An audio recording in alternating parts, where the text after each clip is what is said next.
नमस्कार। बात करते हैं एमटीसी यानी कि मेडिकल ट्रीटमेंट केस की। बहुत सारी ऑर्गेनाइजेशंस अपने सेफ्टी परफॉर्मेंस या फिर सेफ्टी स्टैटिस्टिक्स रिपोर्ट में एमटीसी का जिक्र किया करते हैं या फिर एमटीसी केसेस को समाविष्ट करते हैं। लेकिन ये एक कड़वी सच्चाई है कि मार्केट में बहुत सारी ऑर्गेनाइजेशन बहुत बार एलटीआई को एमटीसी का नाम देकर अपने सेफ्टी परफॉर्मेंस को बेहतर दिखाते हैं। तो आइए समझते हैं कि एलटीआई और एमटीसी में फर्क क्या होता है। जैसा कि हम सब जानते हैं कि एलटीआई का अर्थ यह होता है कि यदि वर्कर इंजरी के बाद 48 घंटे तक काम पर नहीं आ पाया है तो ऐसे केसेस को हम एलटीआई कहते हैं।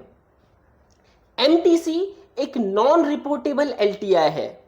इसका अर्थ यह हुआ कि एमटीसी अगर होता है तो इंसान 48 घंटे से पहले ही काम पर आ जाएगा, लेकिन इसे एमटीसी कब कहा जाएगा? जैसा कि हम सभी जानते हैं कि हमारे प्लांट या फिर हमारे साइट्स पे बहुत सारी मेडिकल की सुविधाएं होती हैं, फर्स्ट एड की सुविधाएं होती हैं, लेकिन यदि इंजरी होने के बाद इंसान को बाहर डॉक्टर या हॉस्पिटल में जाना पड़े अपने इलाज के लिए, क्योंकि आपके साइट या फिर आपके प्लांट में जो सुविधाएं हैं वो पर्याप्त नहीं है उस स्थिति को अच्छे से देखने के लिए, तो ऐसी स्थिति में जब इंसान इलाज के लिए बाहर जाएगा तो ऐसे केसेस को हम एमटीसी कहते हैं। लेकिन यदि इंसान 48 घंटे से पहले काम पे वापस आ जाता है, केवल इस स्थिति में हम उसे एमटीसी कहेंगे।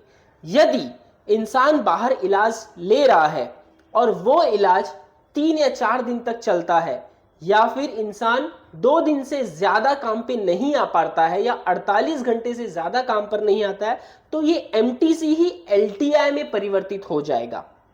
इसका यह अर्थ नहीं है कि यदि इंसान हॉस्पिटल में एडमिट है, 4 या 5 दिन एडमिट है, तो हम उस एलटीआई को एमटीसी का रूप दे देंगे। तो यही एक फर्क है कि एमटीसी यानी कि एक ऐसा केस जिसमें इंसान को बाहर जाकर मेडिकल ट्रीटमेंट लेने की जरूरत पड़ी, लेकिन इंसान 48 घंटे से पहले ही काम पर वापस आ जाएगा।